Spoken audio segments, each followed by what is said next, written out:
Vamos prosseguir no nosso estudo de máquinas síncronas, no modo compensador, motor e gerador, mas para tanto vamos iniciar recobrando algumas informações que já são conhecidas, de forma que nós possamos explanar melhor o assunto.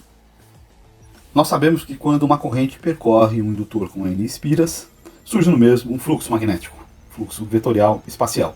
Mas na realidade é a força magnetomotriz que surge, e é a força magnetomotriz, dada pelo número de espiras vezes a corrente, que é responsável por esse fluxo magnético espacial.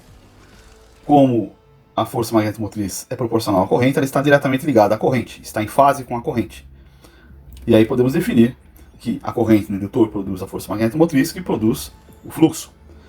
E é correto, tanto para a força magnetomotriz como para a corrente, defini-los como fasores. Seja uma máquina síncrona, uma máquina de polo saliente, com um bobinado no estator, sendo que o movimento do rotor se dá no sentido anti-horário, e consideramos esse sentido como positivo. A distância entre o polo saliente e o estator é o interferro. Se o polo saliente é bobinado e há uma corrente passando por este polo saliente, então há uma força magnetomotriz no rotor. Da mesma forma, passando corrente pelas bobinas do estator, há uma força magnetomotriz no estator. A força magnetomotriz do estator é definida como força magnetomotriz da armadura, pois é diferente do sentido da máquina de corrente contínua, onde a armadura está no rotor. Tomemos essa máquina síncrona como sendo ideal. A primeira hipótese que devemos assumir para uma máquina síncrona ideal é que ela não tem saturação magnética. Isso quer dizer que a sua magnetização é totalmente linear. Se a magnetização é totalmente linear, a relação entre os fluxos são totalmente lineares, o que permite nós aplicarmos o princípio da superposição, ou seja, se somarmos os fluxos, o fluxo total vai ser igual à soma dos fluxos iniciais. Se multiplicarmos os fluxos por uma constante, o fluxo final será o produto dessa constante pelo fluxo inicial. De forma que se nós denominarmos Fg como sendo a força magnetomotriz do interferro ou gap, Fa a força magnetomotriz da armadura que está no estator, e Ff a força magnetomotriz do campo que está no rotor, Fg é igual a Fa mais Ff. Assim é simples uma ideia de conexão direta. A força magnetomotriz, Fm, que vamos chamar apenas de F, produz fluxo magnético espacial, fluxo que concatena com as bobinas, sendo φ apenas o fluxo de uma bobina. O fluxo magnético espacial gera força eletromotriz, Fm, que nós vamos definir como sendo E-chapéu, ou seja, uma tensão fasorial. E olha como é interessante a ligação que fazemos. A força magnetomotriz do gap, ou do interferro, é igual à força magnetomotriz da armadura, mais a força magnetomotriz do rotor, ou do campo. A força do gap, força magnetomotriz do gap, gera um fluxo espacial no gap, que vai ser igual ao fluxo espacial magnético produzido no campo, mas que concatena toda a armadura, ou seja, cada uma das fases, mais o fluxo magnético produzido no próprio campo. Mais uma vez lembrando que a armadura na máquina síncrona fica no estator. Sendo que o fluxo no gap, ou interferro, é igual ao fluxo da armadura mais o fluxo no campo, e como os fluxos magnéticos produzem forças eletromotrizes, então podemos com certeza afirmar que há uma força eletromotriz no gap. E esta é igual à soma da força eletromotriz do campo na armadura, mais a própria força eletromotriz na armadura. E para efeito de definição da nossa máquina síncrona, se nós considerarmos que a corrente da armadura, nas três fases ABC, for nula, consequentemente, a força eletromotriz na armadura será nula. Logo, a força eletromotriz no gap, ou no interferro, vai ser igual à força eletromotriz do campo concatenada na armadura. Ou seja, este chapéu é igual a EAF chapéu, que é a tensão de circuito aberto da armadura. Prosseguimos então aqui a nossa análise, vendo então uma máquina síncrona de polos salientes com três fases. As fases são definidas pelas bobinas ABC. As posições das bobinas estão defasadas 120 graus por serem três fases, mas não é necessariamente apenas essas bobinas que se encontram na armadura, mas elas foram aqui colocadas para poder melhorar a elucidação do que nós vamos explanar aqui. Considere também que há uma corrente entrando na parte inferior do rotor e sai para a parte superior, ou seja, o X mostra a entrada da corrente, o ponto mostra a sua saída. E sempre vale a regra da mão direita de Fleming. Por conta disso, o A, B, C definem os eixos de cada uma das fases, do estator, da armadura. E o eixo D define como sendo o eixo direto do campo, ou do rotor, e é onde tem a menor relutância. Em 90 graus com o mesmo eixo D, ou em quadratura com o eixo D, temos o eixo Q. Assim, o eixo DQ está fixo sobre o rotor, e se movimenta com o rotor. E o eixo ABC está fixo na armadura e não se movimenta na máquina.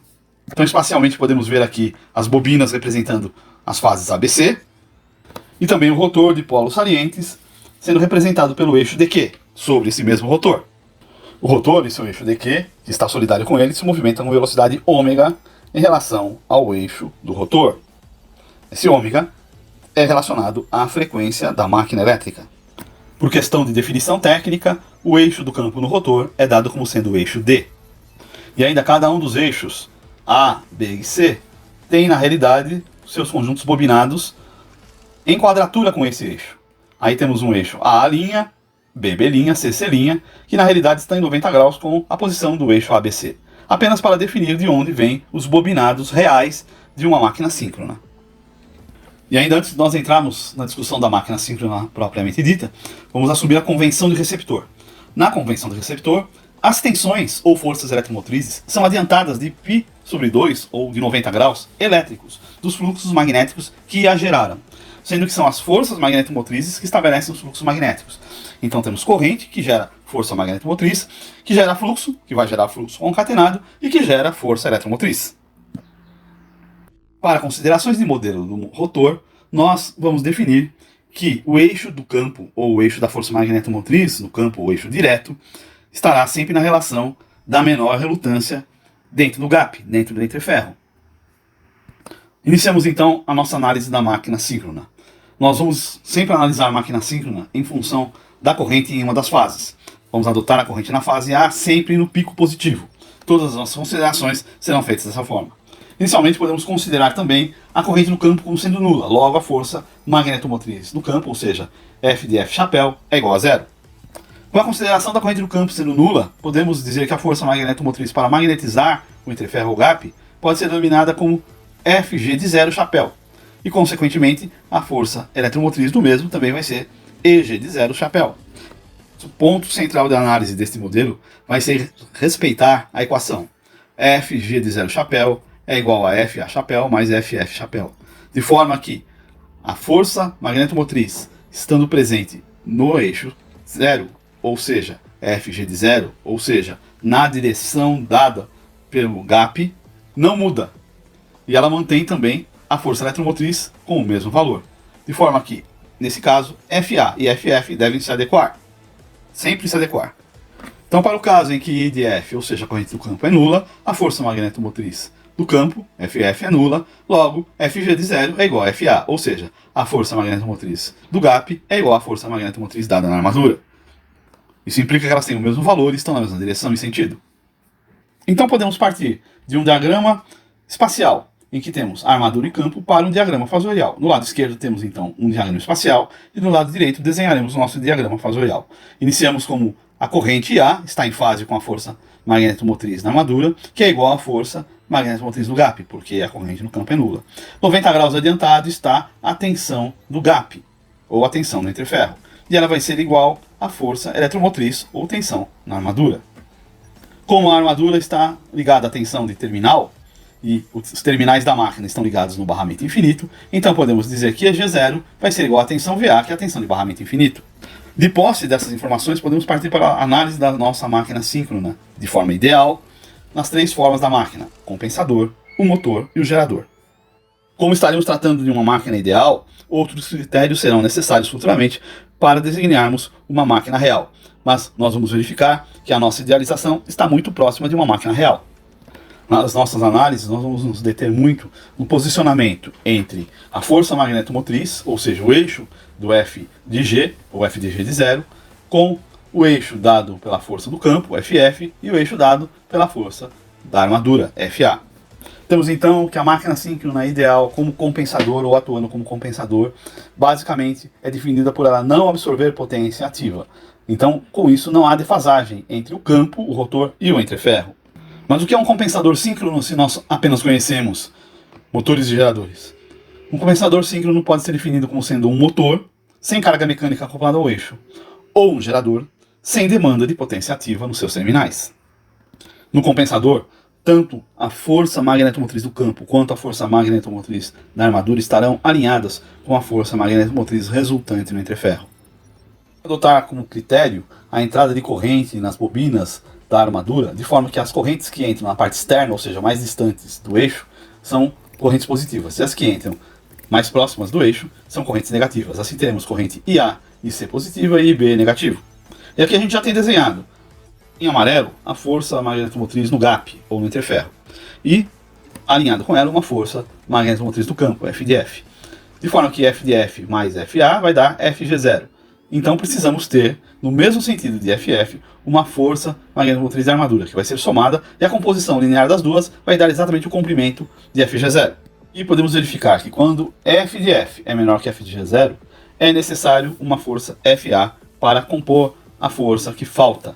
E assim afirmamos que F de A, no caso, é magnetizante, ou seja, a força magnetomotriz da armadura, nesse caso, é uma força magnetomotriz magnetizante. O termo magnetizante quer dizer que vai contribuir com o aumento da magnetização do gap. Então, a magnetização do gap vai ser igual à magnetização dada pelo campo mais a magnetização dada pela armadura. Eles estão no mesmo sentido, na mesma direção e no mesmo sentido. Em termos de diagrama fasorial para esse caso do compensador, temos logicamente EG0, que é igual à tensão do barramento, ou seja, VA, 90 graus defasados adiantados de FG0. F de F vai compor uma força eletromotriz E de AF. E F de A vai compor uma força eletromotriz EA. Então a soma das duas também vão ser igual a EG0. Logo, EAF sendo menor que VA, o sistema é subexcitado.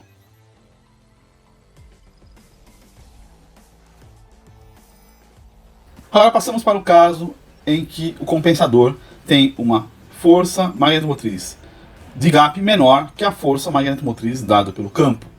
Com isso, temos que ter como somatório uma força magnetomotriz da armadura em sentido contrário à força magnetomotriz dado pelo campo, como mostrado no desenho. Essa força magnetomotriz da armadura será desmagnetizante, porque a magnetização da máquina está sendo feita pelo campo, mas ela está excessiva, ela passa o valor máximo permitido aqui no caso por FG0. Então é necessário que venha da própria armadura, que está ligada aos terminais do barramento infinito, ativos, para que possam ser suficientes para desmagnetizar a máquina, garantindo FG0. De forma que a soma FA mais FF é igual a FG0 sempre.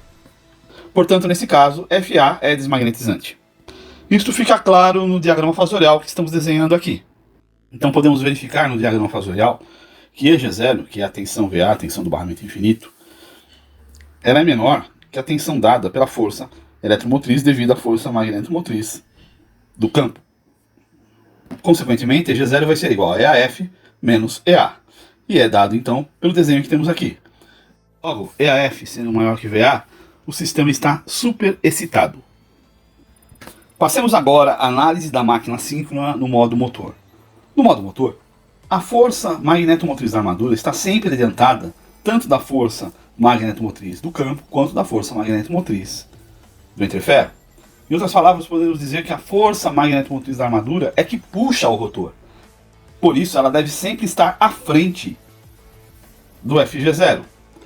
A velocidade da máquina continua sendo síncrona, mas a força magnetomotriz da armadura está adiantada da força magnetomotriz do interferro. Para essa nossa análise, nós vamos adotar as correntes na fase A e B como positivas e na fase C como negativas, conforme a orientação que fizemos anteriormente. A força magnetomotriz do campo está sempre alinhada com o eixo D. Em todos os casos, a força magnetomotriz do campo está sempre alinhada com o eixo D, tanto para compensador, motor e gerador. Da mesma forma no compensador, a força magnetomotriz do gap, ou interferro, FG0 chapéu, está alinhada com o eixo A da armadura. Então o diagrama fasorial fica conforme o desenho que estamos fazendo aqui. E assim devemos considerar um ângulo entre a força magnetomotriz do campo e a força magnetomotriz do interferro. Esse ângulo é chamado de ângulo delta, ou ângulo de carga, ou ângulo de potência. Esse ângulo delta é o ângulo de defasagem entre a força magnetomotriz do interferro e a força magnetomotriz do campo. É também o mesmo ângulo de defasagem entre a tensão dos terminais e a tensão ou força eletromotriz dada pelo campo sobre a armadura. VA e EAF.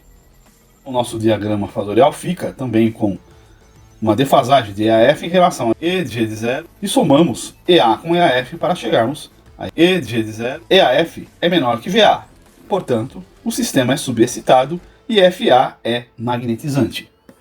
Consideremos agora o caso em que A é negativo, e B é positivo e C negativo. E a corrente presente no campo, no bobinado do campo do rotor, faz com que a força magnetomotriz de campo, FF, seja muito maior que FG0. Desta forma deve surgir por parte da armadura uma força magnetomotriz que vai no sentido contrário de FF. Na realidade, a sua projeção vai no sentido contrário sobre FG0. De forma que temos uma subtração de F de A sobre FF, FF menos F de A. Como estamos trabalhando com motor, FA tem que estar sempre à frente de FG0, de forma que então F de A vai estar em um ângulo muito maior que 90 graus em relação a FG0. Também temos o ângulo delta, da mesma forma como no sistema anterior. Então temos aqui que a tensão EAF está atrasada de delta em relação a EG0. E a composição de EAF com EA subtraindo nos resulta em EG0, que é a tensão de barramento VA. Consequentemente, FA está desmagnetizando o circuito de entreferro, ou seja, EAF é muito maior que VA, ou é maior que VA, o que leva a ter o sistema como superexcitado.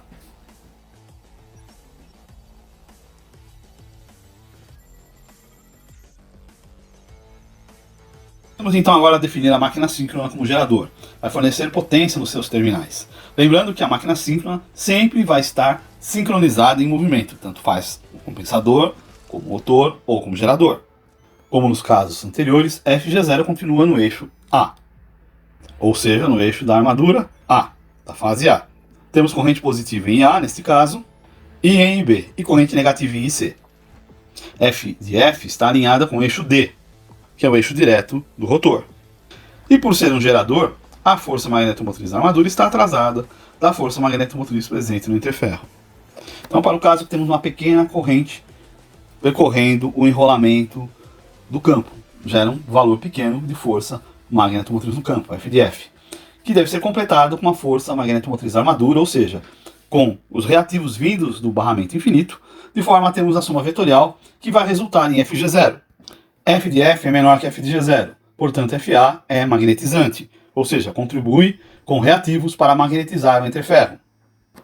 Então, em termos fasoriais, nós temos F de F adiantado de delta de FG0, F de A atrasado de FG0, a soma de F de A mais F de F nos dá FG0. Da mesma forma, EG0 está a 90 graus adiantado de FG0, e o mesmo ângulo delta que separa F de FG0 separa EAF de EG0. E temos que EAF mais EA é igual a EG0, que é a tensão do barramento infinito. EAF, portanto, é menor que VA e o sistema é subexcitado. Vamos agora analisar o último caso. Nesse caso temos corrente IA negativa, corrente B positiva, corrente C negativa para o nosso caso. FG0 se mantém no mesmo eixo A. F de F está no eixo D, que está adiantado de FG0. F de F é muito maior que FG0, de forma então que temos que ter uma subtração de F de F por FA para resultar FG0. Em termos de diagrama fasorial, o que nós temos é que F de A está atrasado de FG0, mais que 90 graus, e há um ângulo delta entre FG0 e F de F que está adiantado de FG0. Novamente, E de G de 0, que é a força eletromotriz do gap, é igual à tensão de terminal, está adiantado 90 graus da força magnetomotriz de gap FG0. E EA de F está adiantado de EG0 de delta, e ela é maior do que o próprio EG0 em termos de módulo. Dessa forma, é necessário um EA subtraindo de EAF, de modo vetorial, para termos o valor de EG0 final. Logo, FF é maior que FG0, o que torna FA desmagnetizante. E, por consequência, EAF é maior que VA, o que torna o sistema superexcitado. Podemos então colocar as nossas considerações num gráfico, em que teremos o compensador, o motor e o gerador com as características da direção da força magnetriz do interferro, da força magnetriz da reação da armadura magnetizante, da força magnetomotriz da reação da armadura desmagnetizante, como o barramento vê a máquina, quando ele vê como um capacitor, e como o barramento vê a máquina, quando ele o vê como um indutor. Em termos de direção da força magnetomotriz do interferro, o compensador tem sempre um alinhamento da força magnetomotriz do campo e da armadura com a força magnetomotriz do interferro. Eles estão sempre na mesma direção. O sentido pode variar conforme a magnetização da máquina, mas a direção é a mesma. No modo motor, a força magnetomotriz do interferro está sempre atrás da força magnetomotriz da armadura. No modo gerador, a força magnetomotriz do interferro está sempre atrás da força magnetomotriz do campo, que é o rotor. Para os três casos, a força magnetomotriz, reação de armadura magnetizante, torna o compensador, o motor e o gerador, um sistema subexcitado. Da mesma forma, força magnetomotriz da reação da armadura desmagnetizante torna o compensador, o motor e o gerador superexcitado. Apesar da máquina síncrona ser originalmente um indutor, conforme nós tornamos o sistema subexcitado ou superexcitado, ou magnetizante ou desmagnetizante, podemos mudar a forma como o barramento vê o estado da máquina. Assim, para os três casos, compensador, motor e gerador, toda vez que a força magnetomotriz de campo, FF, chapéu, for maior que a força magnetomotriz entre ferro e FG0, nós temos um sistema visto como capacitor. Isto é, toda vez que a força magnetomotriz de reação de armadura for desmagnetizante e o sistema for superexcitado, temos que o barramento vê a máquina como um capacitor.